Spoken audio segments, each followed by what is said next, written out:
приятели, аз съм Юлита и в това клипче, както сте разбрали от самото заглавие, то е на тема съобщение.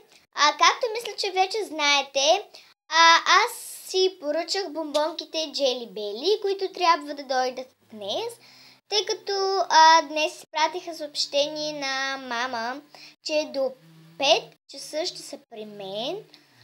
Т.е. ще пристигнат и днес може да направя това предизвикателство. И ако искате, ми напишете долу в коментарите дали искате да го направя. И да, също така искам да кажа, че някои хора ми казваха, защо снимаш толкова отблизо. Просто снимам отблизо, тъй като по някой път, като снимам от по-надалеч, просто гласът ми не се чува и не се чува какво говоря. И когато снимам по-надалеч, говоря малко по-силно, за да се чува какво говоря.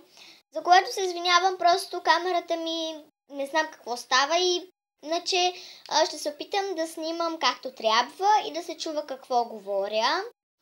И така пишете долу в коментарите дали искате да направя това предизвикателство. И се извинявам за самите видеа, които правя, които са отблизо.